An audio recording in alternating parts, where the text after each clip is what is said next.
Please welcome back Director Lisa Hurwitz and Automat historian Alec Shuldiner and Assistant Editor Austin Freese. Hi, everybody. Hi, everyone. Wow. Thank you for making this wonderful film. All the elements are so well done, from the engaging interviews to the great graphics to the fascinating archival footage. My first question is about the genesis of the project. Lisa, you're obviously young, and I'm wondering what drew you to this subject. Well, when Austin and I were in school in Washington State at the Evergreen State College, I really loved our school cafeteria. And so that got me investigating the history of the cafeteria format.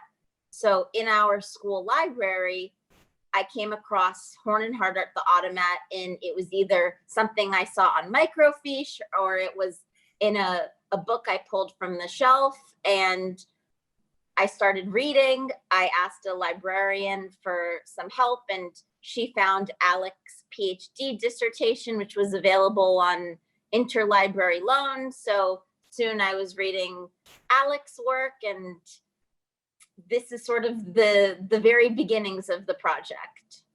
How long ago was that? When I started getting interested before there was a film was probably like 2011 maybe, or 2012. So this project has been gestating for like 10 years. Yes. And when did you actually start to make the film, like in earnest? Production began in 2013, although this was sort of a start and stop project that we were working on evenings and weekends, and I didn't go to film school. I don't think Austin went to film school. Alec definitely did not go to film school.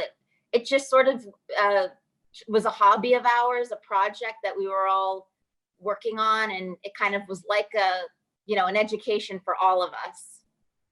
Learning on the job. Yes. Yeah, well, that's pretty amazing because this film came out so good, I have to say. So, this is one of the obvious questions, I think, is you have amazing interviewees. I mean, just amazing. And let's just start with Mel Brooks. How did you get him, and how did you get all of them involved in this project? Well, and Alec was actually there in the room for the Mel Brooks interview because we filmed Alec and Mel on the same day. And in this college town that we were living in, I was very involved in the 1920s movie palace there, the Olympia Film Society. And through the Film Society, I had met somebody who was a mutual, we were basically mutual friends with, this friend who became my friend turned out to be Mel Brooks's friend. He was a screenwriter, and we had brought him to the Film Society as a guest. And so that was how I got introduced to Mel Brooks. And then Mel Brooks introduced me to Carl Reiner. And every single one of these people in the film, there's kind of a story behind it. Colin Powell and Ruth Bader Ginsburg, I just wrote them letters in the mail. I sent her a letter to the US Supreme Court, made out to, Justice Ginsburg, and she sent me a letter back in the mail. So, and the same thing for Colin Powell. So I would say one thing I learned from this project is don't underestimate snail mail. It's much more powerful than a text or an email. I also would say you should pick up the phone and call people. That's helped out too. Well, that's great advice. But in all of those cases, I think the common thread is the Automat serving as your calling card, right? So that is something I think people were probably immediately intrigued by, this idea that somebody would be doing such a project, and by the fond memories that it awoke for them, and it immediately kind of paved the way. Yeah, But it's kind of also amazing that the snail mail worked. I mean, you would think that someone like RBG was so busy that, would she take time out for something like this? It's amazing. I love hearing that. So just staying with the casting for a second, how did you decide who to interview? Like, why did you pick Colin Powell and Ruth Bader Ginsburg? How did you even know that they might be interested in the Automat?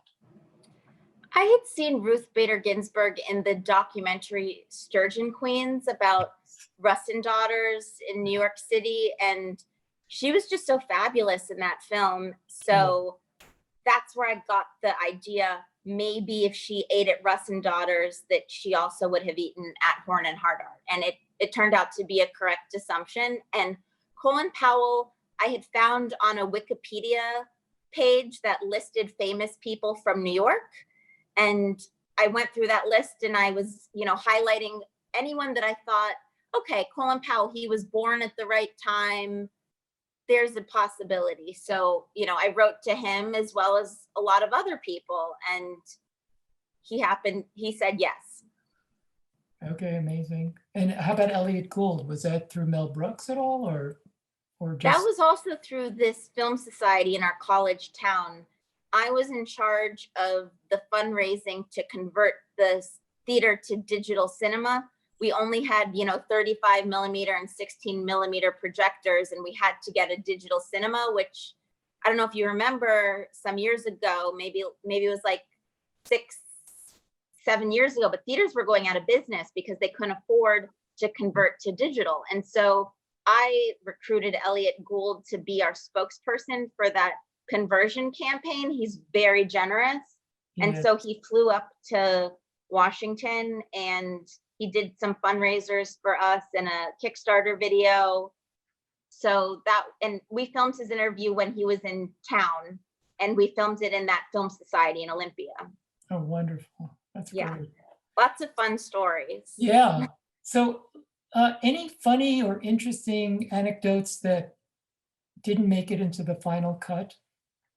Austin, can you think of anything that didn't make it in that you really liked? I mean, endless. There were endless great scenes. One thing I was just thinking is you could have made an entire hour and a half, 2 hour long movie of people just saying, well, I love the baked beans and I love pie. And you could have run that through for an hour and a half. It would have been really boring, but you could have done it. Yeah, I'm trying to think of other things. How many interviews in total did you end up doing, Lisa and Austin? I think it's something like 50 or something. Yeah, really, it was embarrassingly high. Wait, you mean 50 different people?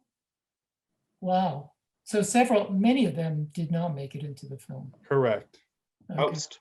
No, but I've been doing really good. I wouldn't say PR, but like, for example, the ones who didn't make it in, they're still invited to the opening. I was just texting them today. It was really a hard thing and because some of these people, there was somebody who was in the children's hour sequence. It was him and Elliot Gould together telling that section. And eventually towards the end, we kind of just changed it to be only Elliot Gould. So this is someone whose face we've been looking at for a long time, someone we've been talking to a lot on the phone. So it is not easy. And I'm a pretty sentimental person. But one of the things, I don't know if Austin and I ever talked about this, but the longer and longer it went, kind of the easier and easier it got to cut things. So there was definitely that distance by the end from the original material. It became much easier to kill our darlings as time went on. Well, that's Right. good, because that is hard to do. It was hard. Yeah. So, the film is very, very well researched. And Alec, I'm wondering if you could tell us a bit more about, first of all, how did you become an Automat expert? And also, this is just a little tidbit, but where did your interview take place with that wonderful Art Deco background? Yeah, so well, let's take care of that second question first. That was a wonderful location that Lisa scouted, and I went down to LA. I'm up in the Bay Area, but I went down to LA for that interview and to be in that space and to also have the chance to see the Reiner and Mel Brooks's interviews, which was really a highlight of the whole experience for me. Okay. What was the building, Lisa? So I had reached out to the Art Deco Society of Los Angeles to see if they could help, and I explained the situation. So they introduced me to the managers of that building. It was actually just an office building. There were actually people working while we were filming, and we had to keep asking them, you know, we're so sorry, like, we know you're working, but like, we're trying to film a movie. Can you like try to be quiet? Anyways, but it was a great location. It was wonderful. Otherwise. I was getting a doctorate at Cornell University in a program called Science Technology Studies, and my specialty in that was the history of technology, and I was very interested in technological systems. And I was traveling, I had a grant to go over to the Netherlands to look at some of the technological systems they've created around water management, which of course are quite extensive in the Netherlands. But for reasons I don't recall, the proposal that I was trying to develop, it became clear that wasn't going to work out. But by coincidence, while I was in Amsterdam, Amsterdam's full of these little things called automatiek, which are these little basically snack food shops. But they do use that out of the wall, eating out of the wall technology, that Automat technology. And that triggered a memory of being in an Automat in New York as a much smaller child. And then I thought, well, that's probably an unexplored topic in the history of technology. And I happened to be at Cornell, which has a very good hotel school, and I'd even done some work with some people at the hotel school. So there seemed to be a bit of a confluence there. And as I got into the topic, it turned out to be, well, I established that there was an archive in the New York Public Library that was a very rich source. There's a sort of number of things you got to check off to say, is this a reasonable thing that I can do to get a doctorate in this program?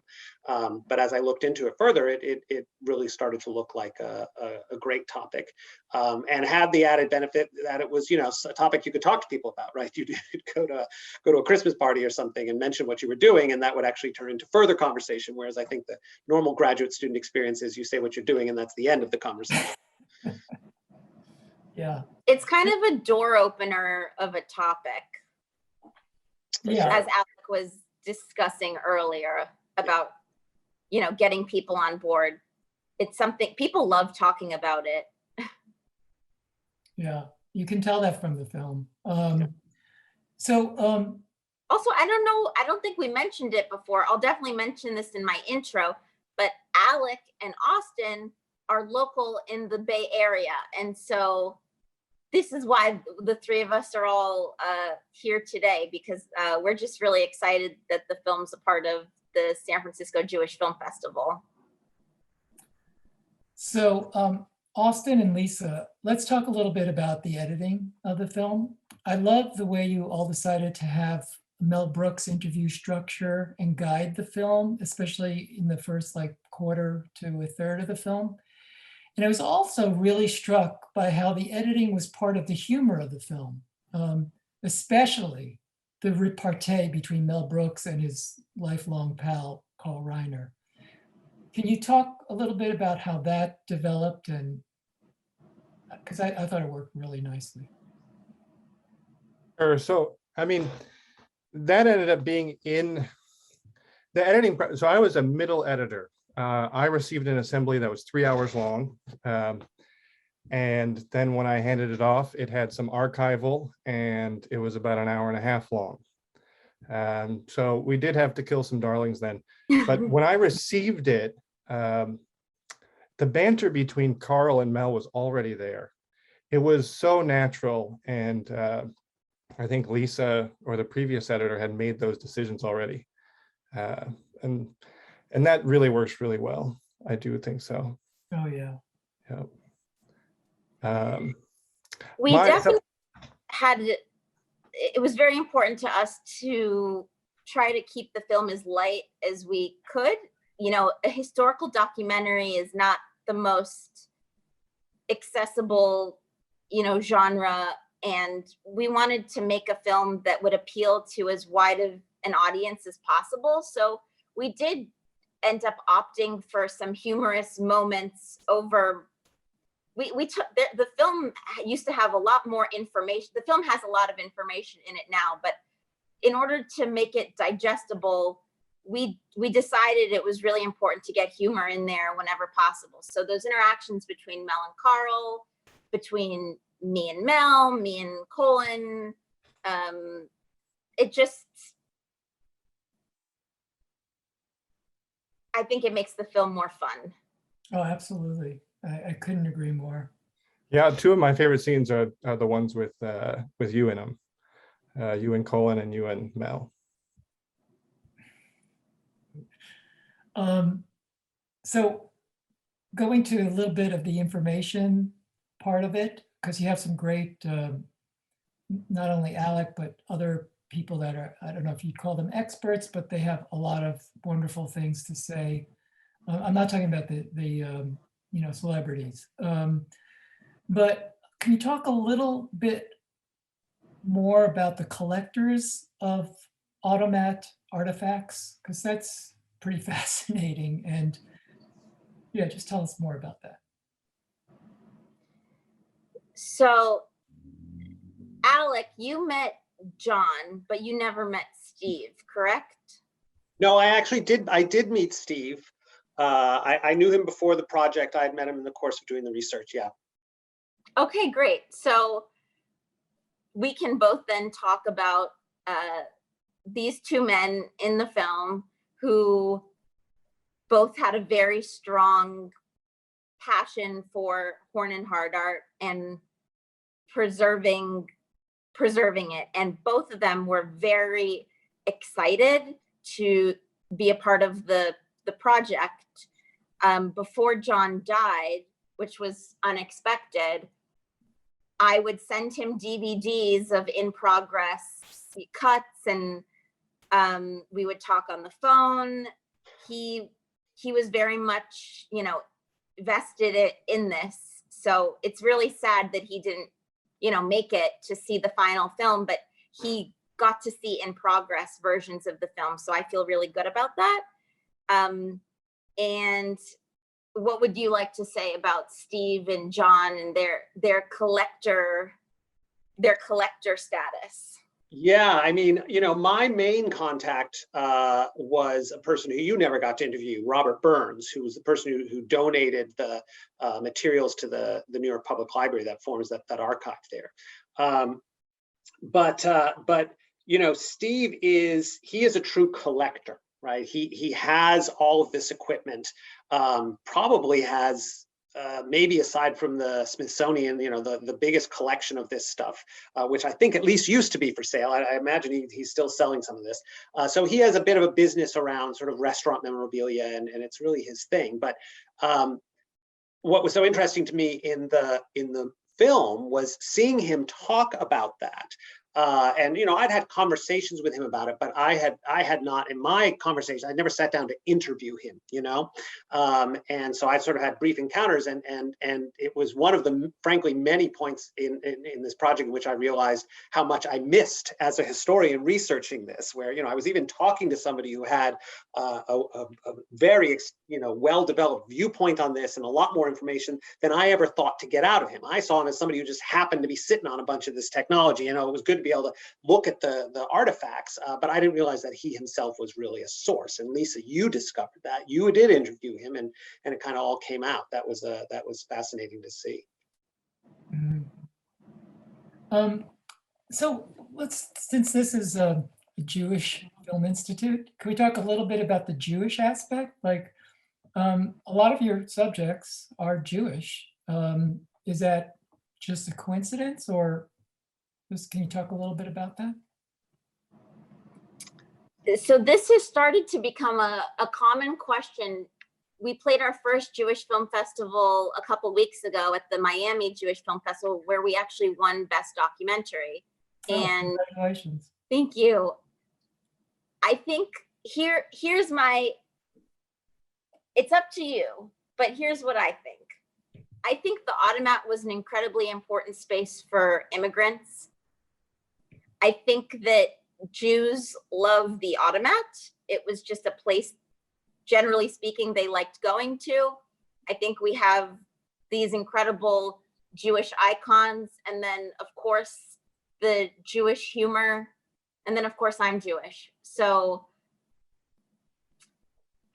I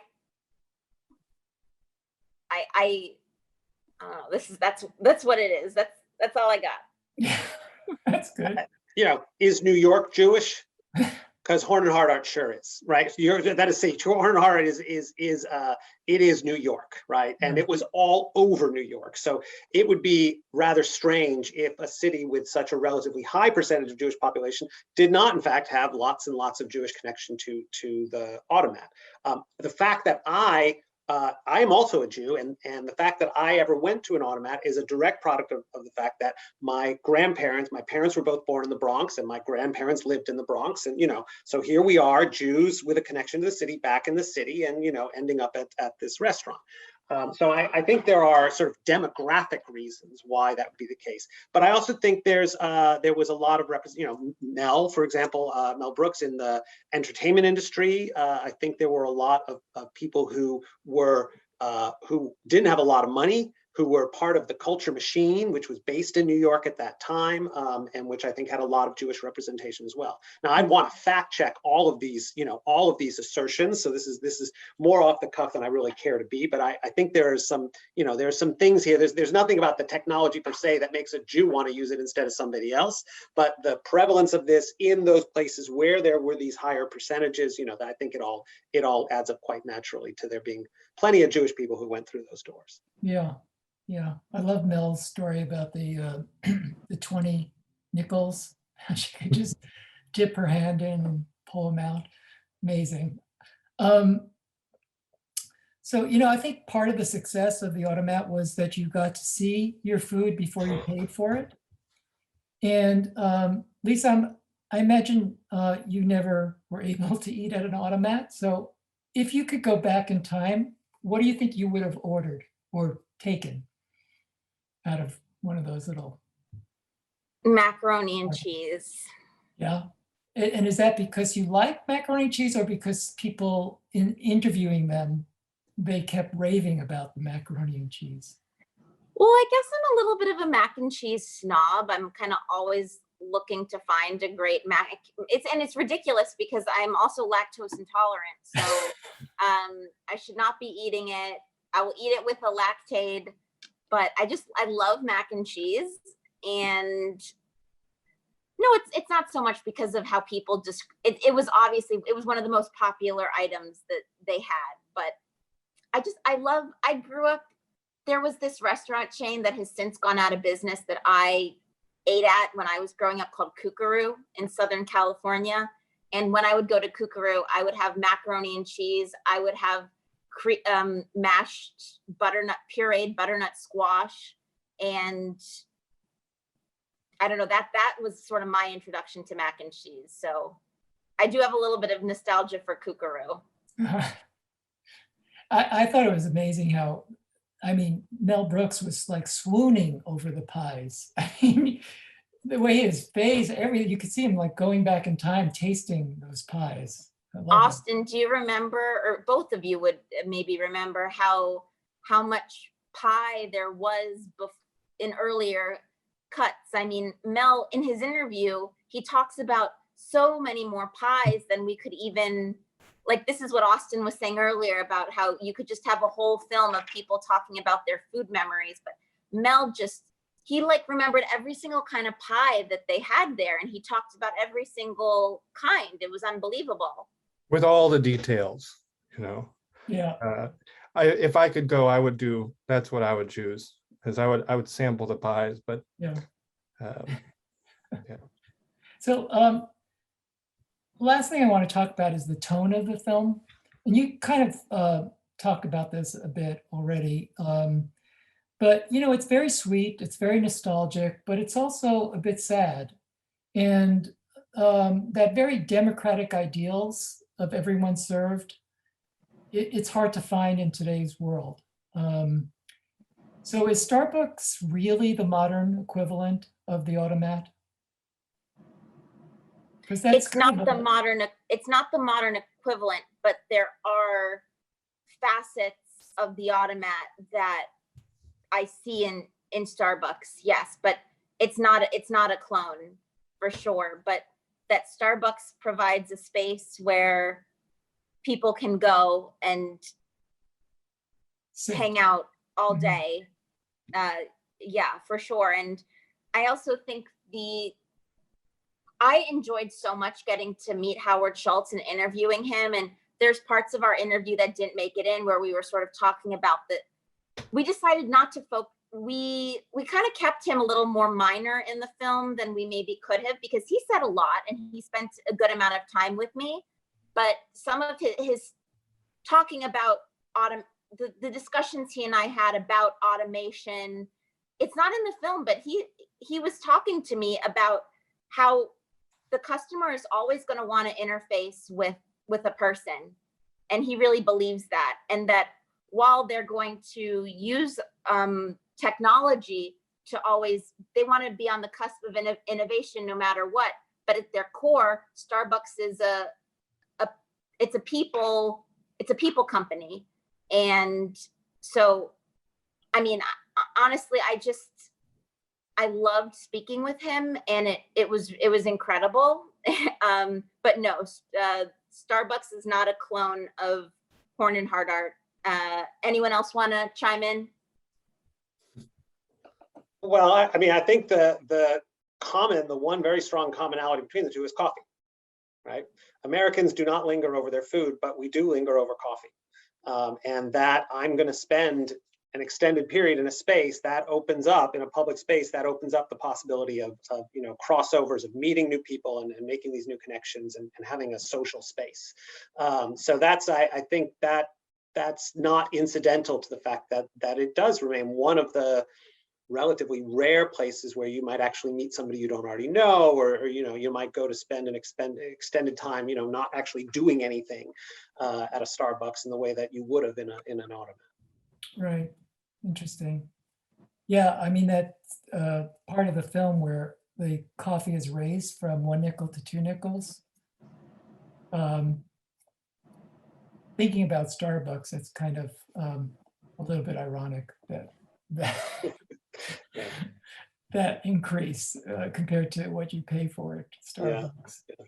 So I'm just wondering if there's any anecdote or anything that you guys would like to say before we bring this to a close. Well, I guess it's kind of, I don't know if it's an anecdote, it's not, but it's just sort of funny how Alec's PhD dissertation is like the holy grail for how everyone continues to talk about Horn and Hardart today. The Economist is currently writing a review of the film, and the journalist asked me about a line that Alec said in the film. He said that at a certain point, Horn and Hardart was feeding 10% of the population of Philadelphia per day. And she asked me, how do you know that's true?